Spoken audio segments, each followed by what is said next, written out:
Bom, pessoal, então vamos retomar aí, né, os nossos estudos e, mais uma vez aí, boa noite a todos.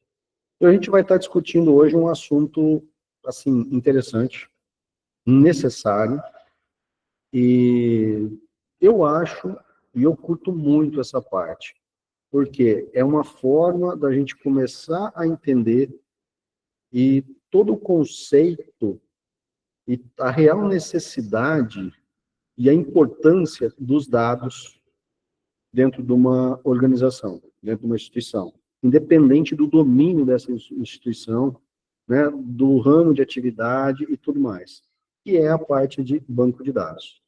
Então, quando a gente pensa, né, nesse conceito de banco de dados, de modelagem de banco de dados, de definição de dados, então a gente tem que fazer toda essa análise e esse entendimento. Por que eu vou trabalhar com banco de dados? Eu sempre vou ter que pensar num banco de dados para qualquer sistema, qualquer aplicativo, eu vou precisar de um banco de dados, eu vou ter que gerir esse banco de dados. Como que eu vou modelar esse banco de dados de uma forma que ele vai ser útil?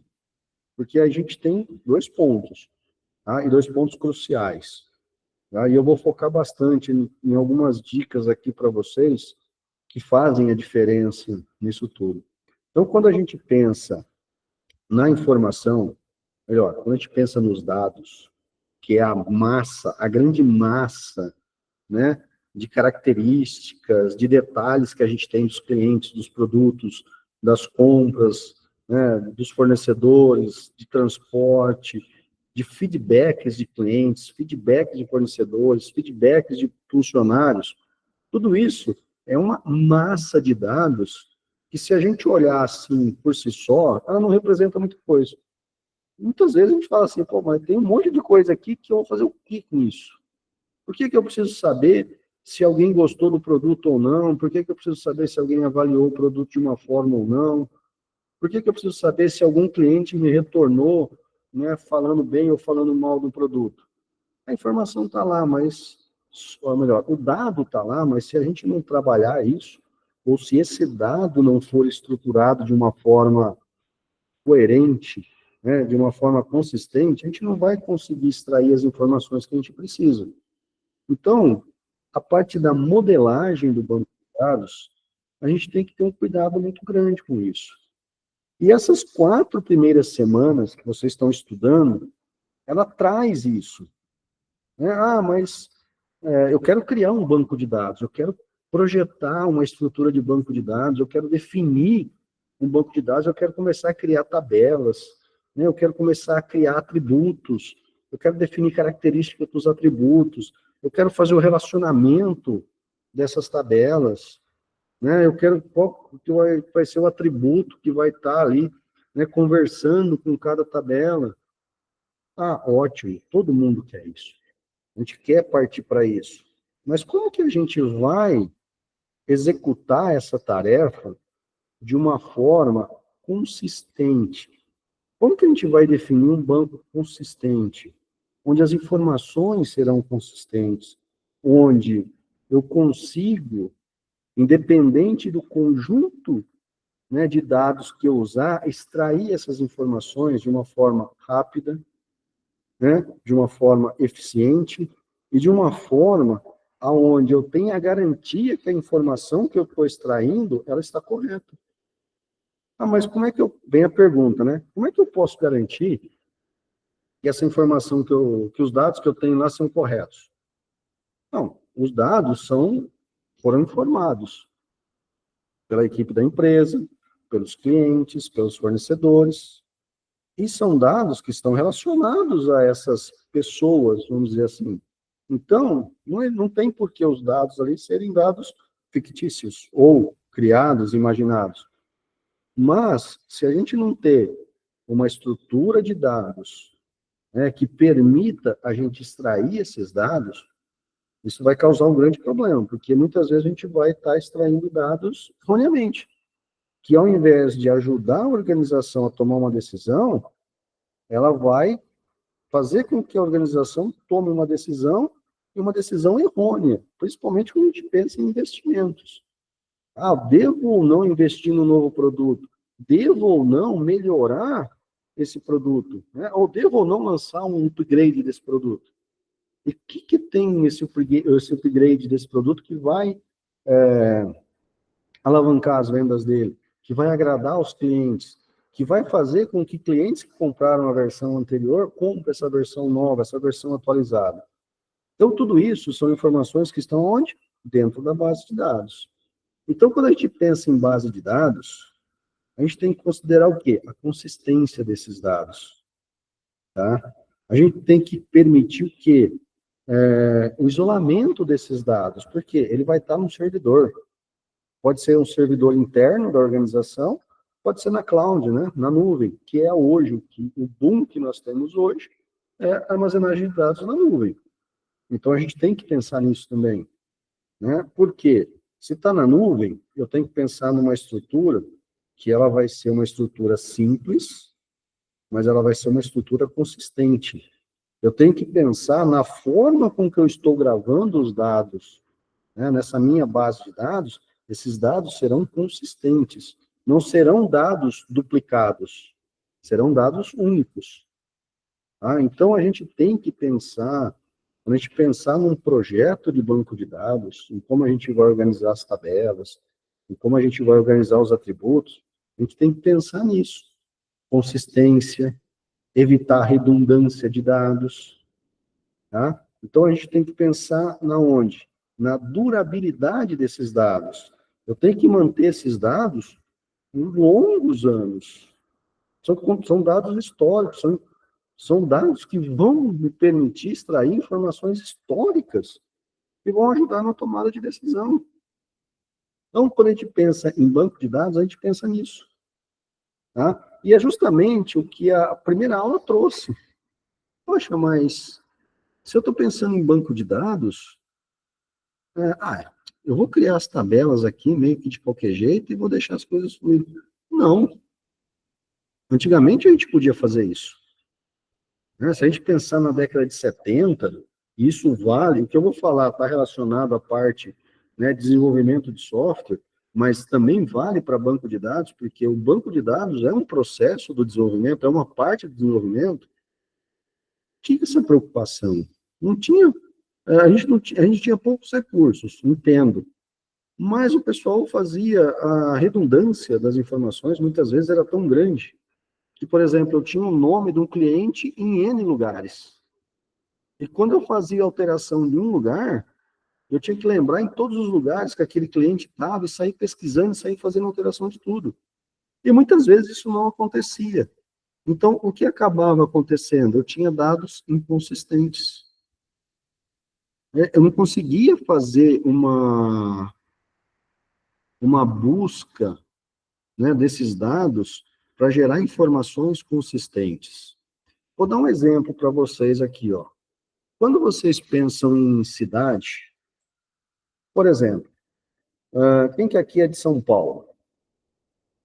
Toda vez que vocês vão fazer um cadastro, ou em qualquer cidade que vocês estiverem, toda vez que vocês vão fazer um cadastro, como é que vocês fazem isso? Vocês vão lá e digitam São Paulo, S-A-T-I-O, espaço, P-A-U-L-O, São Paulo, cidade. Tem gente que coloca lá S. Paulo. Tem gente que coloca SP. Tem gente que coloca S.P. Vocês estão vendo que existem várias formas da pessoa digitar o nome da cidade. Peraí, está errado isso? Não. Se você for considerar a informação, não está errado. Mas se você um dia precisar pesquisar todos os clientes que são da cidade de São Paulo, olha, nesse exemplo que eu dei, foram 4 variações de como... 4 não, minto, desculpa, 5 variações de como escrever São Paulo da forma correta. E daí mais ainda, eu posso tirar o tio. Então vai ficar São Paulo sem o tio. Então são N formas de você escrever o nome de uma cidade, que no momento que você for pesquisar os clientes daquela cidade, ou as compras que vocês né, que foram efetuadas na cidade de São Paulo, vai ficar muito difícil. E, consequentemente, você não, nessa base de dados, né, nesses dados que você tem, você não vai conseguir extrair todas as informações necessárias. Se você pesquisar somente São Paulo com tio, às vezes vai trazer uma quantidade maior de informações, mas vai ficar faltando o São Paulo sem tio, o S. Paulo, o SP. Então, você vai ter aí uma redução das informações que você tem. Agora, quando você cria um modelo, uma estrutura de banco de dados, onde você já traz o nome da cidade pronto, ou você vai lá e cadastra o nome da cidade, como ela deve ser apresentada, o que vai acontecer? Você vai ter um retorno numa pesquisa de né, todas as vendas que foram feitas para a cidade de São Paulo, 100%, porque você restringiu a probabilidade de gerar erros nesse banco de dados. Então, você está trazendo informações concisas, consistentes, né? Informações não ambíguas, ou seja, sem erros. Aquilo que foi pesquisado é o que existe de vendas para a cidade de São Paulo. O mesmo acontece para qualquer cidade, né? Ribeirão Preto, onde eu estou aqui hoje, tem pessoas que escrevem R preto. Tem gente que coloca RIB preto. Tem gente que coloca RP. Tem gente que escreve Ribeirão Preto, com o tio. Né? Tem gente que escreve Ribeirão sem o tio preto. Então, são várias formas. Isso não mantém, né, a integridade, a consistência desse banco de dados. Então, a gente tem que fazer o quê? Modelar essa estrutura de banco de dados para poder evitar isso. Como que a gente vai fazer isso? A gente vai aprender todo esse processo. A gente vai, né, fazer um exemplo aqui onde a gente vai identificar, né, informações duplicadas, restringir e evitar ao máximo que você tenha informações duplicadas. Você vai ter uma base de dados íntegra, informações íntegras. Se você alterar uma informação, ela já vai refletir isso em toda a base de dados. Se você alterar um nome, né, do seu cliente que estava escrito errado, isso já vai refletir no banco de dados inteiro. Tá? Então, isso gera o quê? Confiança, né? Confiabilidade na base de dados que está sendo gerada. Então, esse é o objetivo da gente ter um banco de dados. Esse é o objetivo da gente estar tratando e gerindo essas informações, tá, da melhor forma possível. Tá? Por quê? Porque aí a gente vai ter esses dados, a gente vai ter essas informações e, consequentemente, a gente vai conseguir estar trabalhando com isso. Esse é o primeiro ponto que a gente tem que pensar. Eu quero uma estrutura de banco de dados íntegra. Por que que eu quero isso? Eu vou economizar espaço de armazenagem desses dados, porque eu não vou ter dados duplicados. Eu vou conseguir o quê? Velocidade, desempenho no processamento desses dados para extrair a informação que está lá. Né? Se eu levar esse banco de dados para uma nuvem, né, para a cloud, eu vou ocupar pouco espaço na cloud.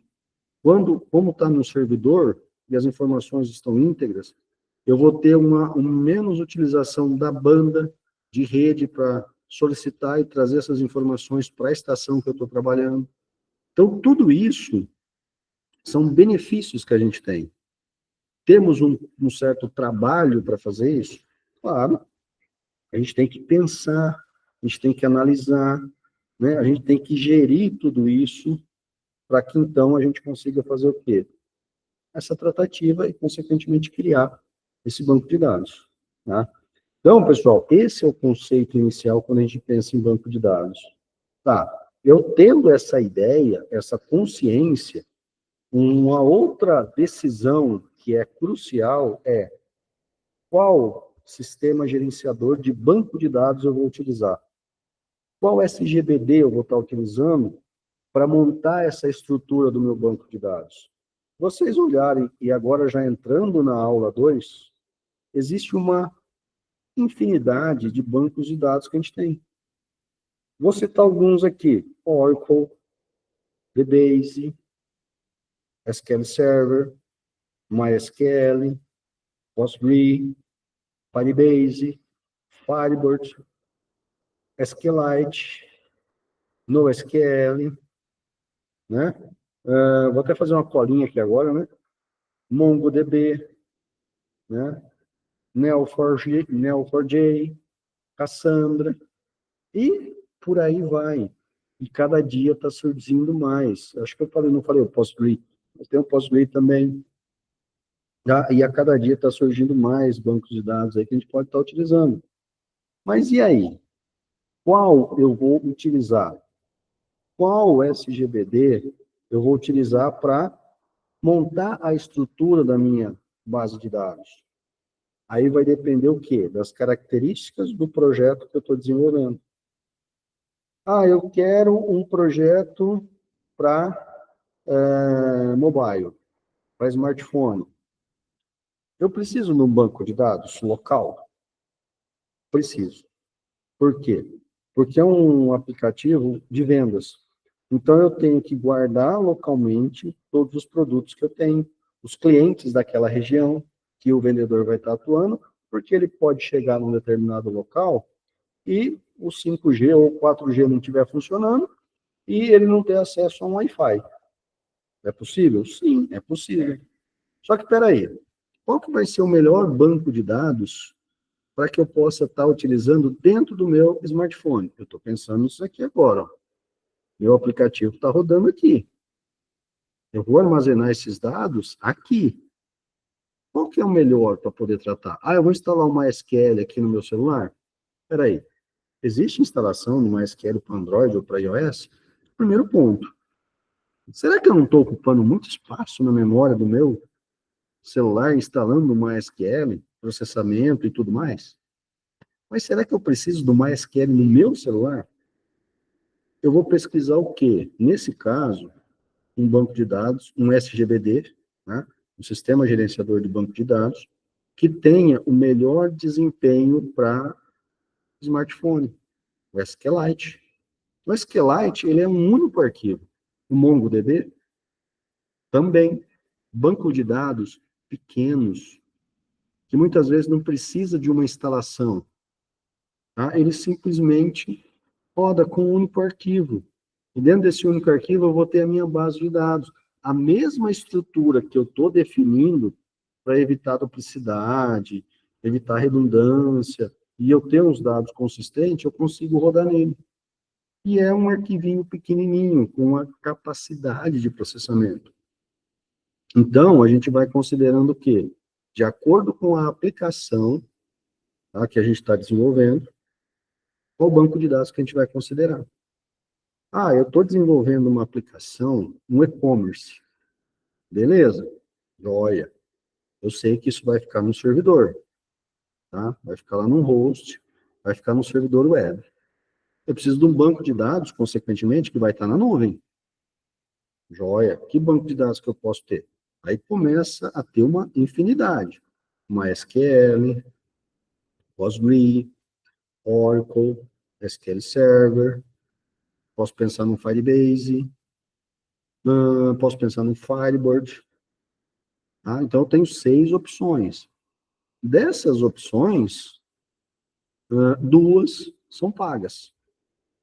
E, cara, melhor, 3 são pagas.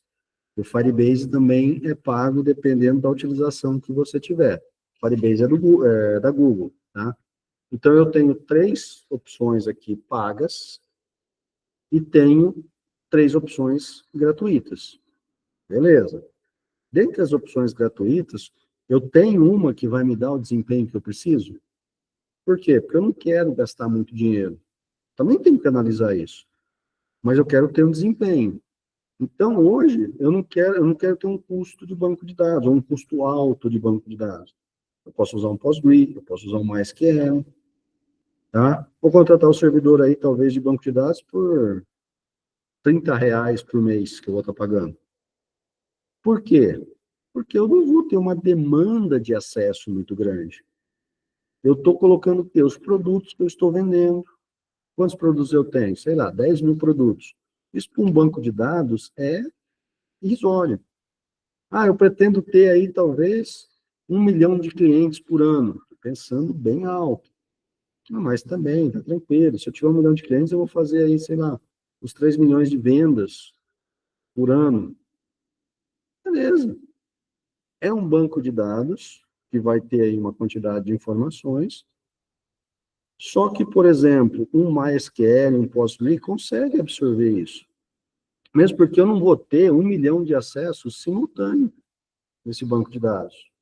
Eu vou ter mais ou menos, sei lá, uns 4, 5 mil clientes entrando por dia no meu site. Beleza, o MySQL suporta. Agora, eu estou vivendo uma outra realidade. Eu preciso de um banco de dados que suporte, por segundo, 5 mil acessos. Eu estou falando por segundo, eu não estou falando por dia. Se eu considerar 360 segundos e eu tiver 5 mil acessos, façam a conta, eu estou considerando por dia milhões de acessos. Vou considerar aí mais ou menos uns, talvez chegando aí a bilhões de acessos por dia nesse banco de dados. O MySQL não vai suportar. O servidor de banco que eu estou pagando R$ 30 não vai suportar. Ele não vai ter condições de arcar com esse acesso. Então, eu tenho que pensar numa outra estrutura, um outro tipo de banco de dados que vai me dar vai me dar essa garantia de acesso, desses 5 mil acessos por segundo. Tá? Então, eu tenho que pensar onde? Num Oracle, consequentemente, um servidor web, de banco de dados mais robusto, provavelmente uma cloud da Google, usando um Oracle, usando um SQL Server, uma Oracle da Amazon. Tá? O SGA é um sistema que tem uma infinidade de acessos por dia. Vocês estão acessando ele constantemente. A gente tem que ter a garantia que ele vai estar funcionando. A gente tem que ter a garantia que ele vai estar lá 24/7 e que vocês vão ter velocidade para poder acessar isso. A base de dados do SGA está hospedada na Amazon. E olha só o recurso que tem, tá? As informações que estão lá, a velocidade que tem, e às vezes a gente tem alguns problemas de conexão ainda. Tá? Por quê? Algum detalhe que aconteceu lá na Amazon e o serviço caiu por alguns instantes. Então, eu preciso dessa disponibilidade? Preciso. Então, eu tenho que pensar em recursos que eu vou estar utilizando. Tá? E aí, consequentemente, definir o tipo de banco de dados. Não vou entrar em detalhes agora em todos os tipos de banco de dados, em desempenho, capacidade e tudo mais. Tá? Isso é um conceito, vocês já viram nas aulas, tem essas informações, tem algumas limitações, inclusive, na segunda aula tem lá o cenário ideal, onde vocês vão estar utilizando esses bancos de dados, por exemplo, o MongoDB para Big Data e aplicações de mobilidade. Se a gente pensar aqui num SQL Server, aplicações corporativas, porque a massa de dados que vai ser trabalhada é muito grande. Pensem na Bolsa de Valores. A quantidade de acessos e a quantidade de dados que é armazenada nesse banco de dados. Tá? Você precisa do quê? De um banco de dados que a gente chama de banco de dados parrudo, que vai aguentar o tranco, que vai aguentar a quantidade de acesso ao mesmo tempo. Antigamente, vocês provavelmente não presenciaram isso, mas a gente está vivendo, segunda-feira abriu, o sistema da Receita para você submeter a declaração do imposto de renda. Há uns 10 anos atrás, talvez um pouquinho mais, 10, 15 anos atrás, os 2 últimos dias, de submissão do imposto, da declaração do imposto de renda, o servidor da Receita Federal caía. O servidor web, o servidor de banco de dados não suportava a quantidade de acessos. Por quê? Era uma massa, né, de dados, era uma quantidade tão grande de clientes conectando ao mesmo tempo que o servidor de banco de dados, o SGBD, não suportava essa quantidade de conexões e ele automaticamente caiu o serviço. Quantas vezes que a Receita anunciou, chegava assim, eu lembro que às vezes eu ouvia no Fantástico, né? Receita Federal prorroga em mais 2 dias o prazo para entrega das declarações de imposto de renda. Por quê? Por instabilidade na base de dados que estava recebendo esses dados. O servidor não suportava a quantidade de acessos. Claro, isso foi mudando. O pessoal identificou o problema, trocou-se o banco de dados, tá? Hoje o banco de dados que a União usa é o Oracle, e para todos os aplicativos é o banco de dados Oracle, porque ele suporta uma quantidade enorme de acessos simultâneos, ele suporta uma quantidade de dados enorme e ele tem um processamento muito rápido para retornar as informações de acordo com o que a gente está pedindo. Então, cada consulta que a gente faz no banco de dados, ele retorna isso muito rápido. Mas espera aí, eu preciso de um Oracle no aplicativo que eu estou desenvolvendo? Não, provavelmente não. Ah, mas eu estou prevendo uma demanda. Qual que é essa demanda? E quando vai acontecer? Quando você vai chegar nessa demanda? Não, eu estou prevendo daqui 15 anos que eu vou ter um total de 10 mil acessos simultâneos por segundo. Pô, são 15 anos. Hoje, na tua realidade hoje, né, para o próximo ano, quanto você está prevendo? Ah, 50 acessos simultâneos por minuto.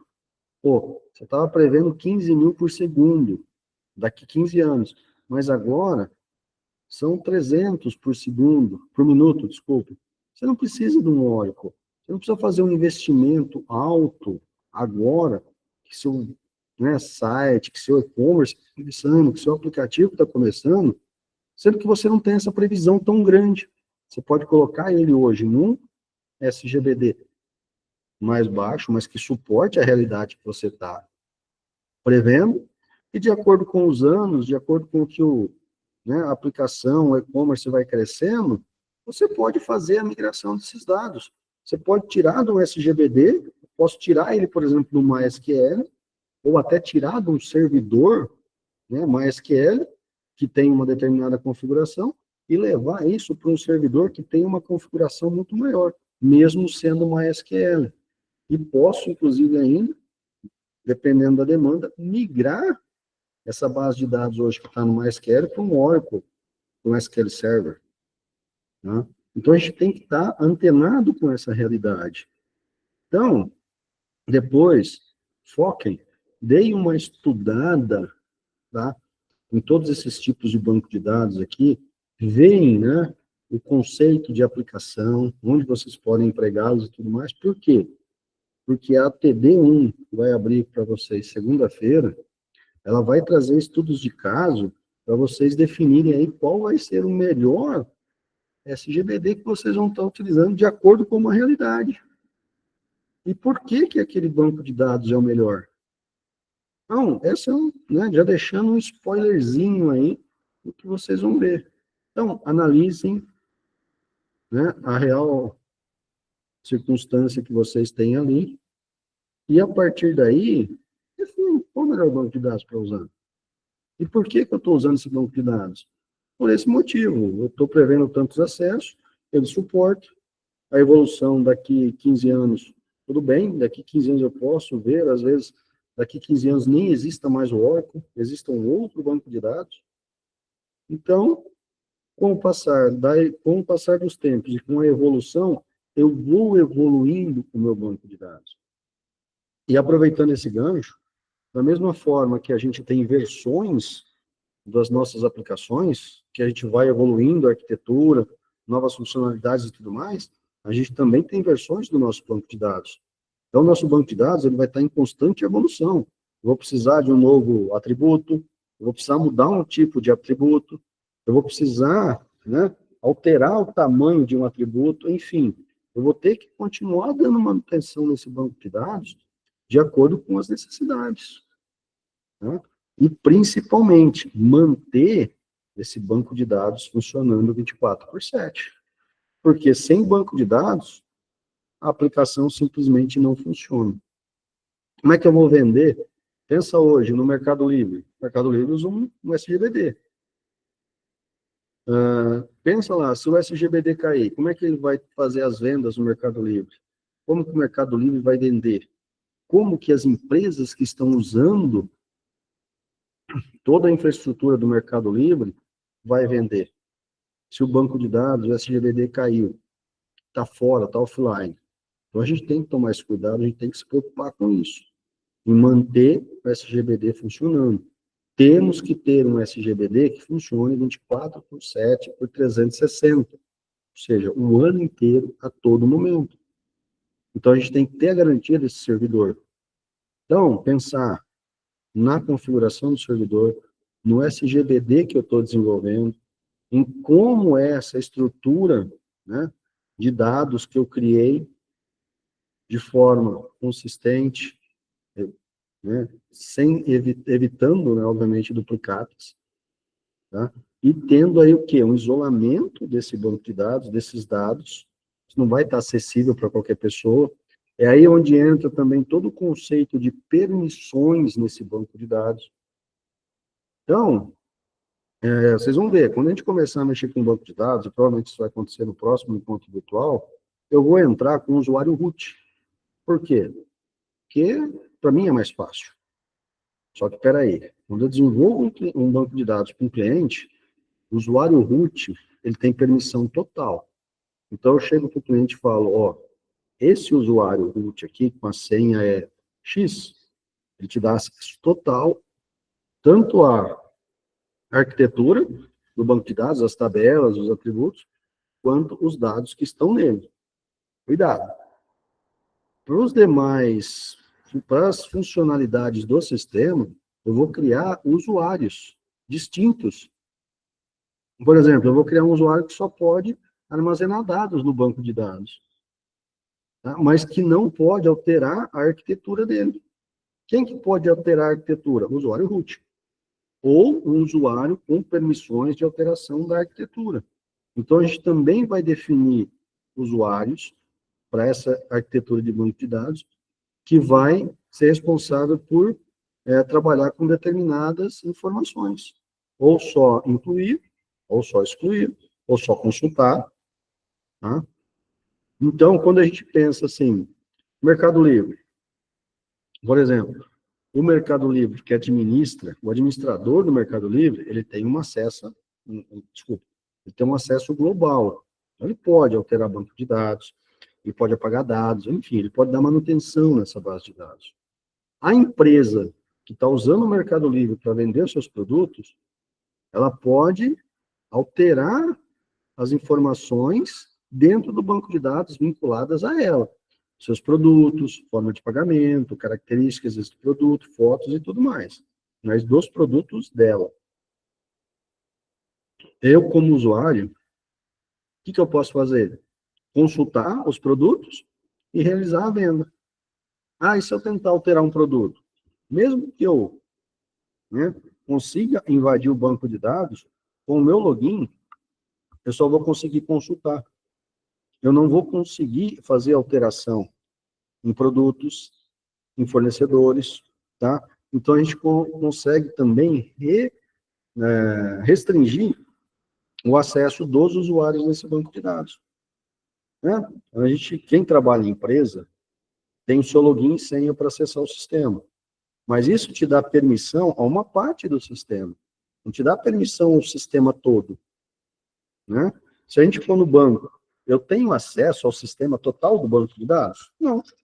Eu tenho acesso às transações que eu posso estar executando. Mas todo mundo tem acesso àquelas transações? Se for um conjunto, né, de transações padrão, todo mundo tem. Não, mas eu tenho transações mais específicas, porque eu sou investidor X. Então, ele vai ter acesso a mais tipos de investimento. que outros não têm. Então, tudo isso é gerenciado pelo acesso que a gente vai estar dando no banco de dados. Tá? Então, a gente também vai ter que pensar em quantos usuários, né, e como a gente vai gerenciar esse acesso aos usuários. E aí a gente vai criar o quê? Classes de usuários.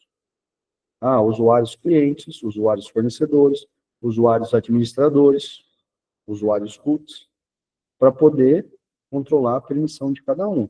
Então, isso também faz parte do quê? Do nosso projeto de banco de dados. Além de definir tabelas, além de definir atributos e como vai ser o relacionamento, a gente também vai definir o quê? Permissões de acesso, né, a esses relacionamentos. E aí, pessoal, claro, se a gente tem a base de dados, a gente precisa ter o quê? Um aplicativo, um sistema que vai permitir que eu dê manutenção nesse banco de dados. Eu, como administrador. Tá? E quais sistemas a gente vai ter? Bom, aí vai depender da base de dados que nós temos. Vai depender do SGBD que a gente está trabalhando. Então, a gente vai ter o quê? Uma infinidade aí que a gente vai conseguir estar utilizando. Tá? Mas, né, como que a gente vai estar tratando isso? Como que a gente vai estar organizando? Eu posso fazer isso tudo por linha de comando? Posso, claro. Vai ser muito mais trabalhoso. Mas eu também posso fazer isso usando um gerenciador desse banco de dados. Se eu pensar no MySQL, eu tenho, por exemplo, o PHP-MyAdmin. Se eu pensar ainda no MySQL, eu tenho o quê? Eu tenho o Workbench. Tá? Se eu pensar no Oracle, eu posso usar o Workbench para poder gerenciar também um Oracle. Se eu pensar no SQL Server, eu tenho o gerenciador do SQL Server, que é desenvolvido pela própria Microsoft. Então, cada banco de dados vai dar para a gente um gerenciador. E aí, como que a gente vai tratar isso? Como que a gente vai organizar isso? Bom, queria mostrar para você, aproveitando para vocês já, e aproveitando esse gancho, e a gente também já consegue fazer o quê? Preparar o nosso ambiente para que a gente possa estar gerindo um banco de dados. O que a gente vai tratar aqui? O que a gente vai gerir isso? Como que a gente vai conduzir tudo isso? Bom, eu vou compartilhar aqui uma parte da tela com vocês e vou passar aí algumas dicas para vocês com relação a isso. Tá? Se alguém já conhece, peço perdão aí, mas só para ilustrar, né, toda essa parte aí para todo mundo. Bom, eu estou aqui, deixa eu só compartilhar de uma forma diferente, pessoal. Eu compartilhei só uma aplicação e eu vou compartilhar a tela com vocês. E aí vai ficar mais fácil de vocês estarem visualizando o que eu vou estar fazendo. Bom, todo mundo está conseguindo visualizar aí?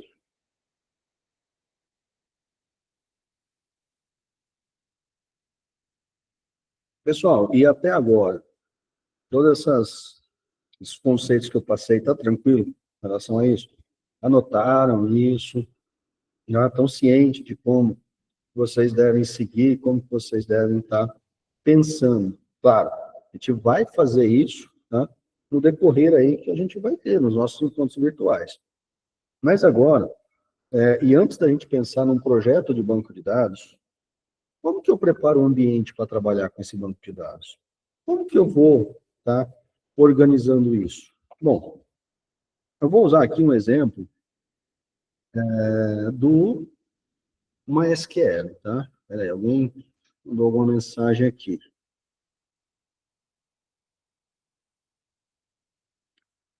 Luiz, vai ter aplicativos que você não vai usar banco de dados, tá? Vai depender do tipo de informação que você vai tratar no aplicativo.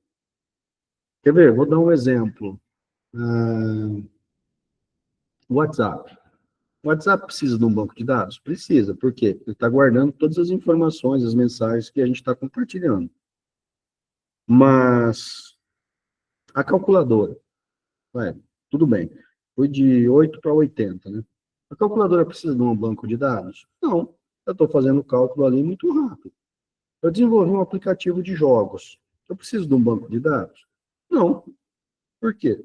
Porque eu estou jogando e o resultado dos jogos eu consigo guardar num arquivo XML ou num arquivo TXT, sem problemas. Agora, quando eu passo a ter a necessidade de guardar informações, eu começar a guardar mais informações, aí eu preciso de um banco de dados. Por quê? Eu poderia guardar tudo no XML? Poderia.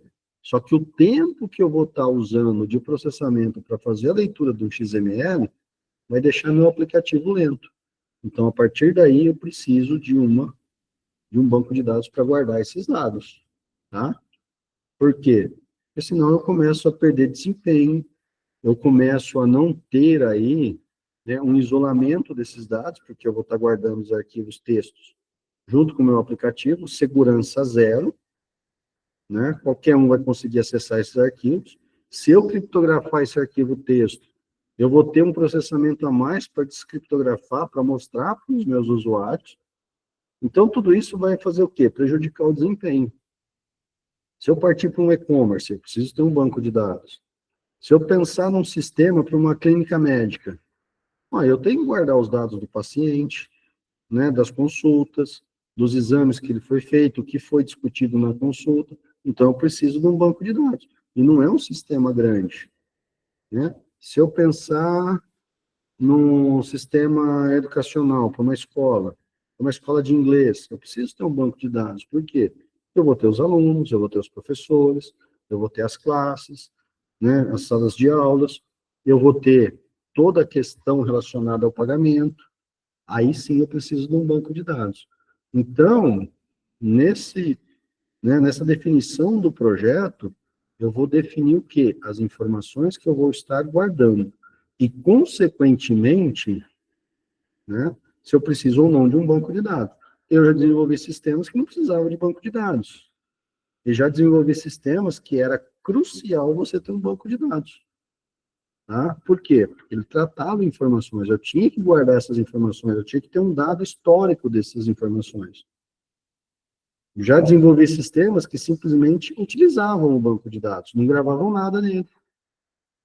Por exemplo, se você pensar, eu quero saber quanto que é o valor que eu vou pagar para enviar uma remessa de São Carlos para São Paulo, eu vou consultar o web service do Correio. O web service do Correio usa uma base de dados. Mas esse retorno da minha consulta, eu preciso guardar isso num banco de dados? Eu quero só consultar. Então, consultei, peguei, olhei, vi o resultado e descarto as informações. Nesse caso, eu não preciso guardá-las. Tá? Então, você tem que pensar no quê? Na necessidade do aplicativo que você está desenvolvendo. Ok? Não sei se eu consegui responder a sua pergunta, mas se levantar a mão, se tiver mais alguma colocação, tranquilo, Luiz. Tá? Não é obrigatório mesmo, não. Tá joia? Mas, né, por exemplo, hoje, se eu for desenvolver um aplicativo que vai ter um controle de login, de acesso, eu colocaria isso num banco de dados. Mesmo que fosse um NoSQL ou um SQLite. Tá? Que são bancos de dados SGBDs pequenininhos, não ocupam grande quantidade de espaço, mas eu concentraria todas as informações dos usuários dentro de um banco de dados. Por quê? São informações de acesso. Mas é só login e senha. É nome, login e senha, não importa. Se você colocar isso num texto e isso vazar e tudo mais, todo mundo vai ter acesso ao sistema. E aí não fica legal. Tá? Então, vai depender o quê? Da demanda que você tem, e aí, com base na demanda, você vai definir qual que é o melhor SGBD que você está utilizando. Tá joia? Tranquilo, pessoal? Bom, vamos lá. Então, pensando, né, da gente tratar em algumas atividades práticas.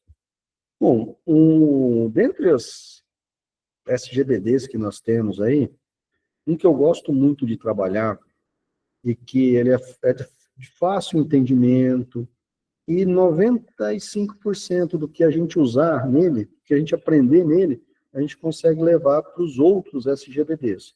É o MySQL. Tá?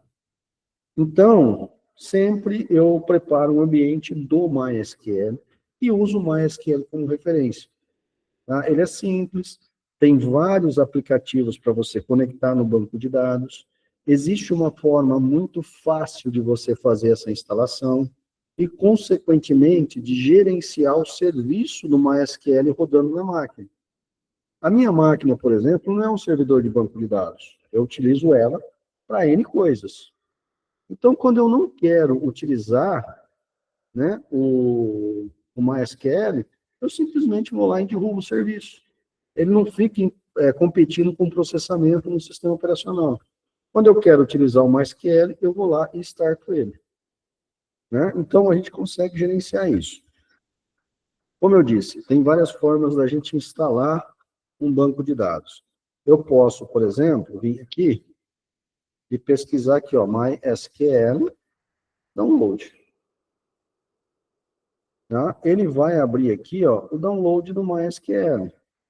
Primeira opção que ele já trouxe aqui. Se eu abrir essa guia, ele vai trazer o quê? O instalador do MySQL, onde eu vou estar instalando o MySQL. Vou até dar um zoom aqui, para facilitar para vocês.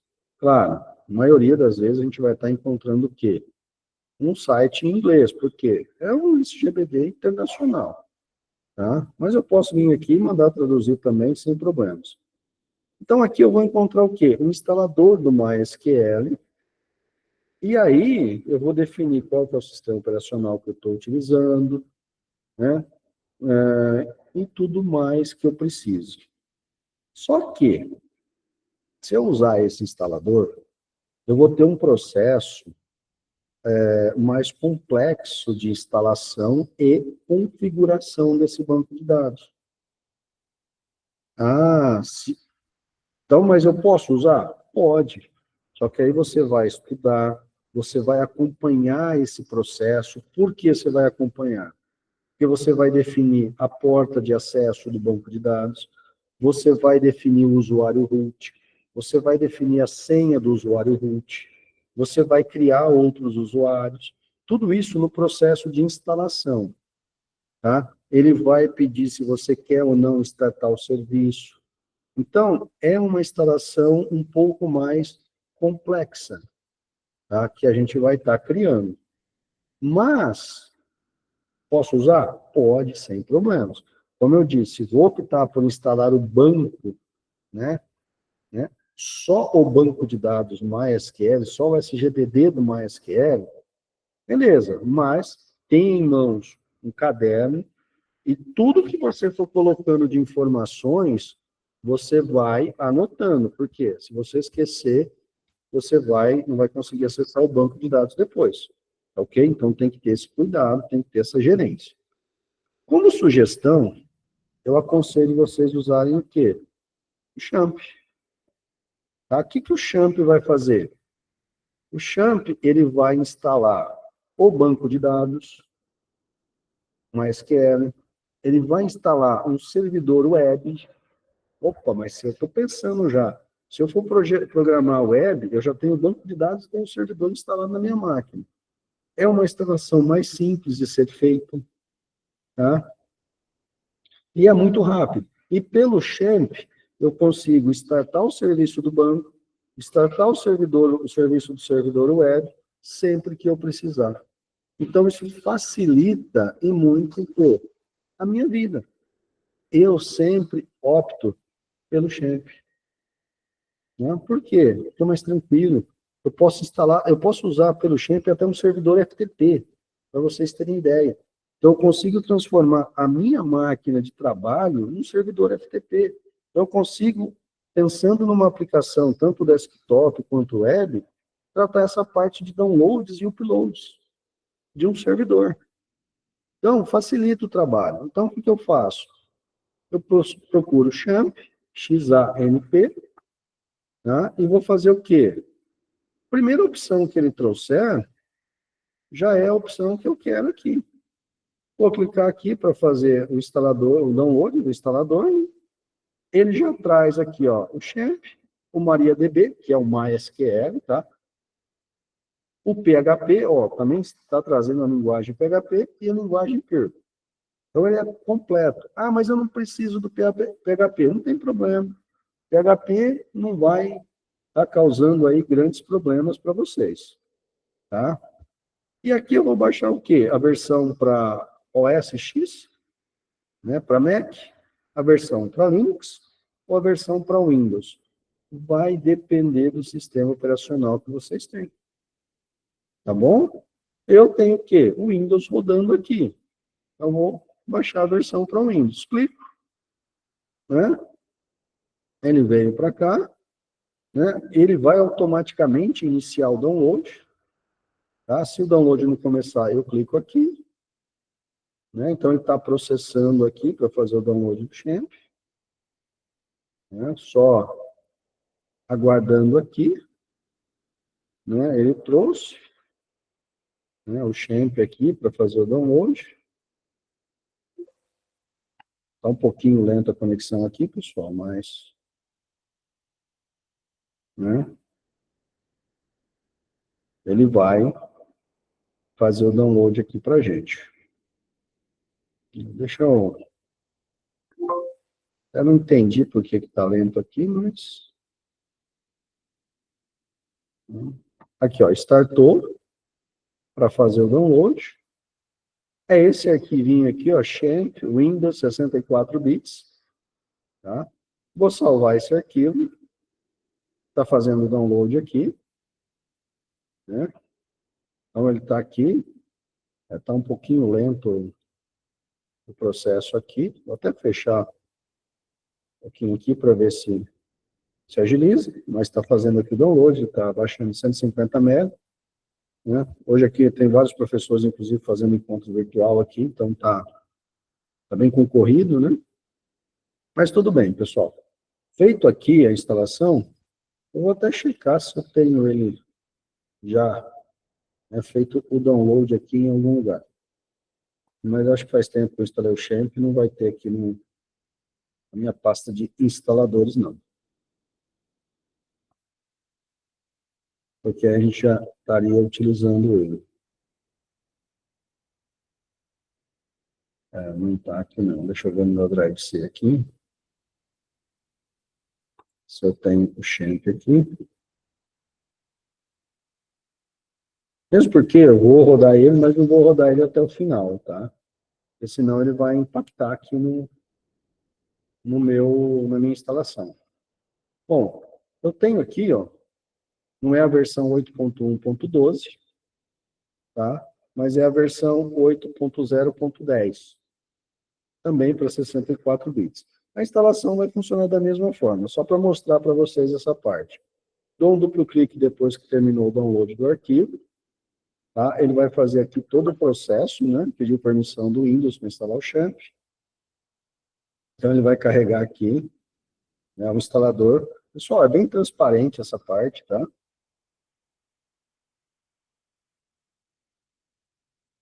Ele está carregando aqui, né? Aí ele pergunta se eu quero continuar com a instalação. Né? Ele fala que tem um antivírus rodando. Falo que sim. Vou dando um OK. Aí ele abre essa tela aqui do Champ. Bem-vindo, né, ao setup de instalação do Champ. Next. Ó, MySQL, FileZilla FTP, Mercury, Tomcat, PHP Pure, PHP MyAdmin. Né? Então, eu costumo deixar tudo marcado. Por quê? Eu vou ter tudo que eu preciso aqui. Principalmente o PHP MyAdmin, que eu posso usar ele para acessar o MySQL. Rodando Next. Aí ele vai perguntar o quê? A pasta que eu quero instalar o Champ. Sempre mantenho a pasta que ele trouxe como padrão, tá? Se eu der Next aqui, ele vai falar que essa pasta já existe, porque eu já tenho instalado. Mas a partir daqui, pessoal, é Next, Next, Next e Finish. E ele vai fazer todo o processo de instalação, tá? Eu não vou também colocar uma outra pasta aqui, senão ele vai, né, acabar impactando na instalação que eu tenho aqui. Mas isso seria o processo. Faço o download do XAMPP, XAMPP, terminou o download, duplo clique nele, ele vai startar o processo de instalação, deixo tudo marcado, next, next, next, e por último, finish. Então tá bom. Vou cancelar a instalação aqui. O que ele vai fazer? Ele vai gerar um ícone que é... Cadê ele aqui? Esse ícone aqui, ó. Esse ícone aqui, desculpa. XAMPP Control Panel, que é o painel de controle do XAMPP. Executando ele, isso depois da instalação, ele vai trazer esse painel de controle aqui, ó. Ah, eu quero usar só o MySQL. Eu venho aqui, ó, tem o Apache, MySQL, FileZilla, Mercury e o Tomcat. O Apache, ele torna essa minha máquina um servidor web. Ah, mas eu não quero, não vou programar web. Eu só preciso do MySQL instalado. Eu venho aqui e dou um Start. Ficou verdinho e apareceu o stop, não deu nenhuma mensagem de erro aqui embaixo, o MySQL está rodando. Eu já tenho o SGBD do MySQL rodando na minha máquina. A partir daqui, agora, eu posso fazer qualquer tipo de trabalho com esse banco de dados. Beleza. Tá, e aí? Aonde eu chego agora para acessar o MySQL? Bom, o banco de dados está rodando. Agora eu preciso de um outro aplicativo. Tá? Esse outro aplicativo, mais uma vez, vou procurar ele. Tá? Vou pegar ele aqui. Caramba. Vou até cancelar esse download aqui, para não atrapalhar. Né? Eu vou usar o quê? O Workbench. É o Workbench, que é o aplicativo que vai permitir eu gerenciar a arquitetura das minhas bases de dados no MySQL. Então, peguei o Workbench, fiz a pesquisa. O primeiro que ele trouxe, ó, mysql.com Products, MySQL Workbench. Clico nele, ele vai para a parte de download, basta eu clicar em Download Now. Tá? Trouxe aqui, selecione o sistema operacional, é o Windows, tá? Se eu colocar Ubuntu, Red Hat, Fedora, Mac, ou a parte do código-fonte, tem isso também. Vai depender do sistema operacional que você está utilizando. Mais uma vez, estou utilizando o Windows. Né? Se eu colocasse outro, estaria aqui, e eu venho aonde? Downloads. Ó, Windows, x86 ou 64 bits. Venho aqui para download. Ele pede se eu quero fazer o login na comunidade do MySQL. Eu venho aqui e falo, no, thanks. Just start my download. Clico. Ele já vai automaticamente também startar o download. Ó. Por coincidência, eu tenho a versão 40 e ele está agora na versão 41. Salvo. Ele vai fazer o download, foi muito mais rápido que o XAMPP. Terminou o download, o que eu faço? Clico nele e vou fazer o quê? Um processo de instalação do Workbench. Tá? Então, ele vai fazer a instalação aqui, né? Mais uma vez, next, next, mantendo tudo. Tipo de instalação, completo. Ah, vou customizar? Não, vou instalar completo. Ele é leve, ele não é pesado. Tá? Completo, install, ele vai fazer todo o processo de instalação do Workbench. Tá? Então, ele está fazendo a instalação aqui. Eu também já tenho o Workbench instalado aqui, que é justamente esse ícone aqui, ó, do golfinho. Então, ele está aqui, ó, MySQL, Workbench 8.0 CE, que é justamente o que está escrito aqui, ó. Independente da versão final, né? E aí, o banco de dados já está rodando. Eu vou até cancelar a instalação aqui, para não impactar, mas vai ser esse o processo, tá? Depois que ele terminar essa parte aqui, é só finish, e eu vou vir aqui, vou pegar o meu Workbench, vou clicar nele, ele vai executar.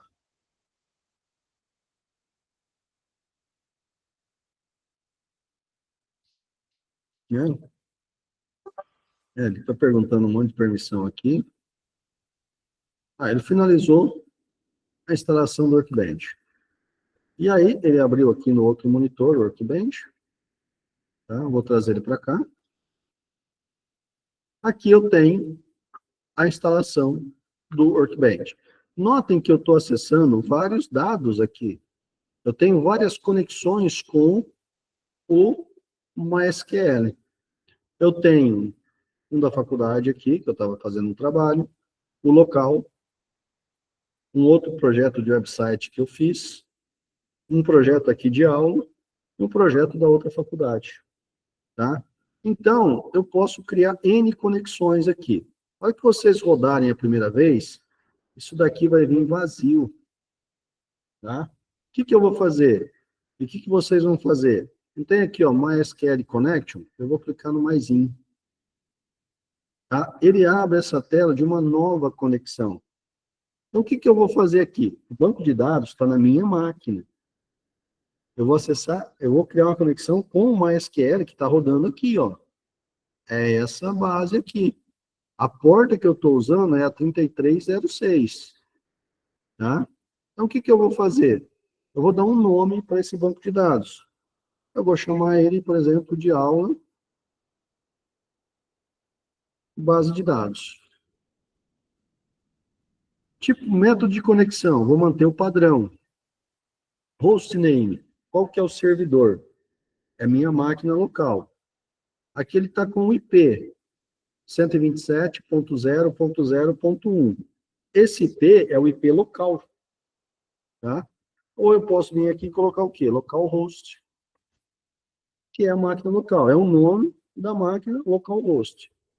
A porta, ele sempre vai trazer padrão 3306, porque essa é a porta do MySQL. Username. Como eu instalei o Champ, o username padrão dele é o root. Mas o senhor falou que o root eu não posso estar utilizando. Não posso estar utilizando no meu cliente. Mas para startar o desenvolvimento aqui, eu posso utilizar o usuário root. Por quê? Porque eu quero ter acesso total ao meu banco de dados. Então, eu vou manter o root. Preciso colocar senha? Não. Porque o Champ estava MySQL com o usuário root sem senha.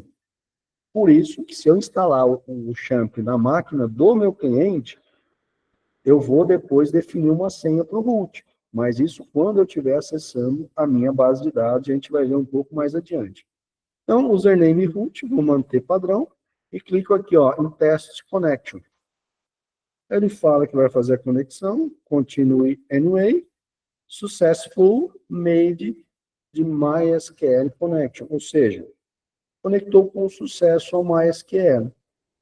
Ok, e agora eu posso dar ok aqui. Feito isso, ó, eu tenho uma conexão aqui, AulaDB.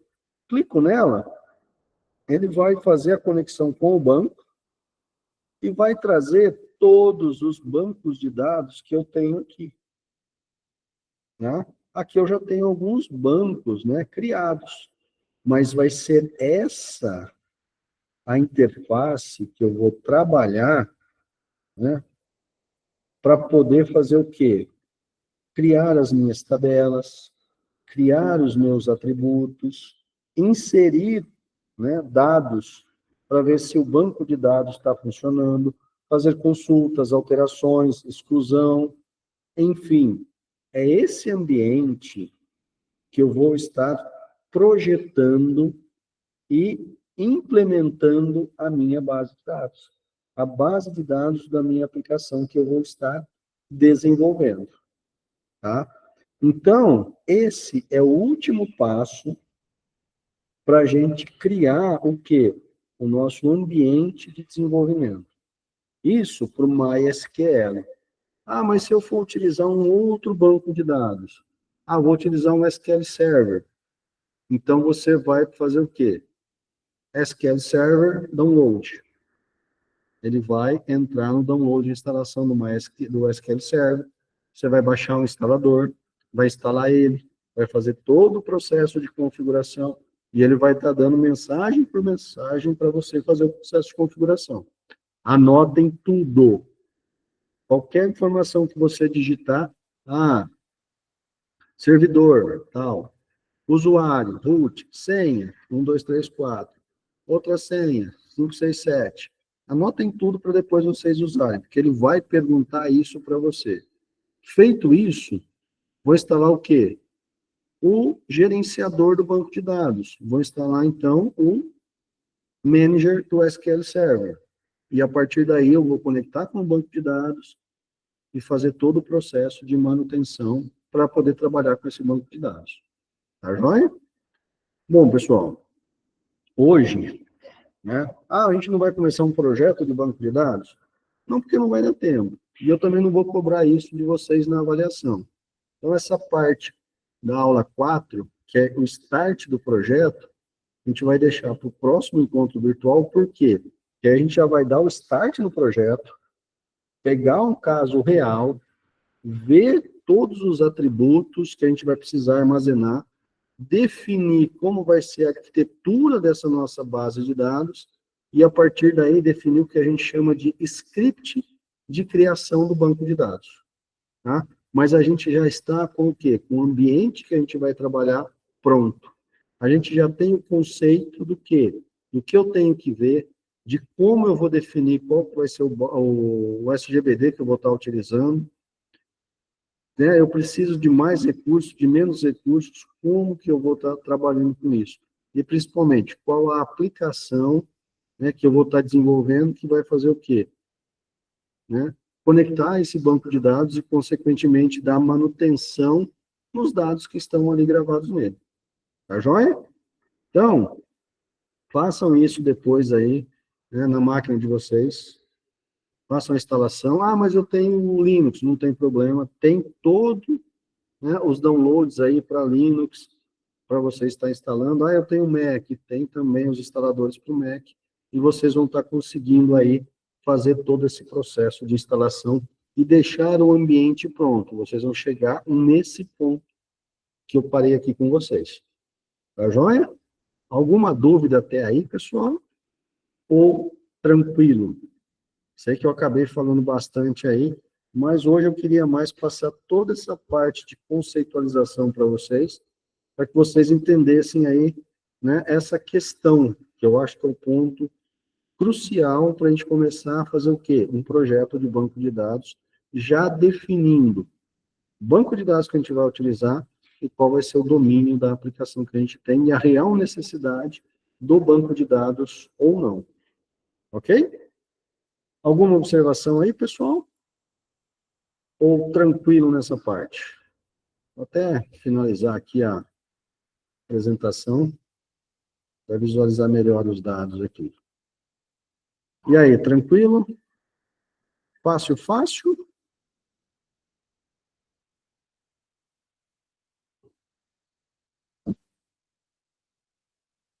Alguma consideração, alguma dúvida?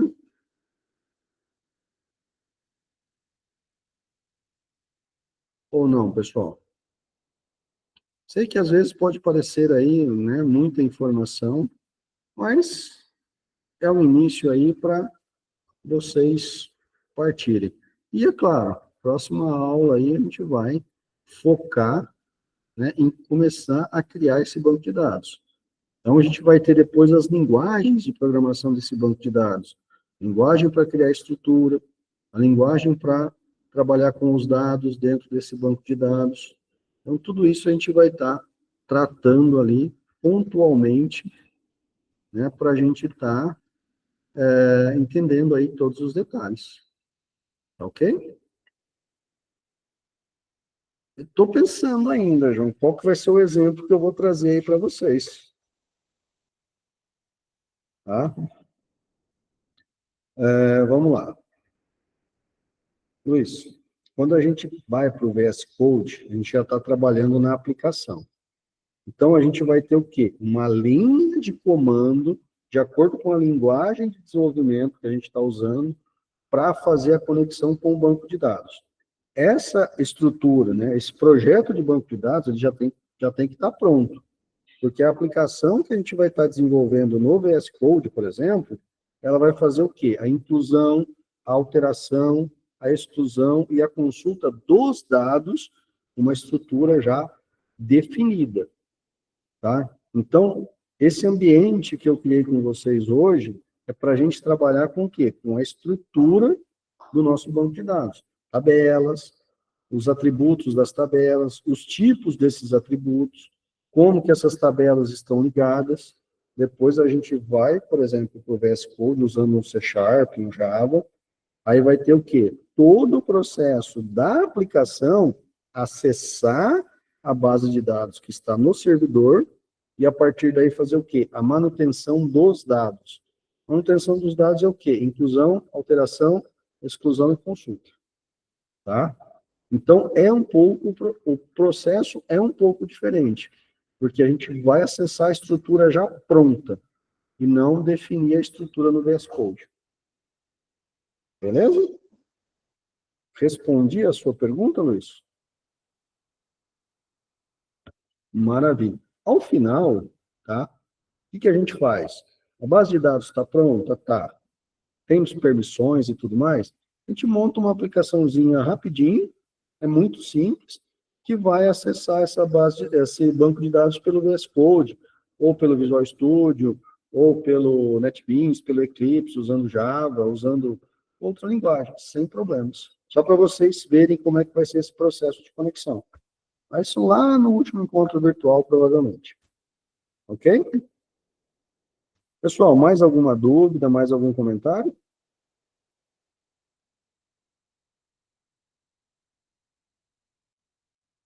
Bom, acredito que nesse primeiro momento esteja tranquilo. Se vocês tiverem alguma dúvida depois, podem me mandar mensagem, tá?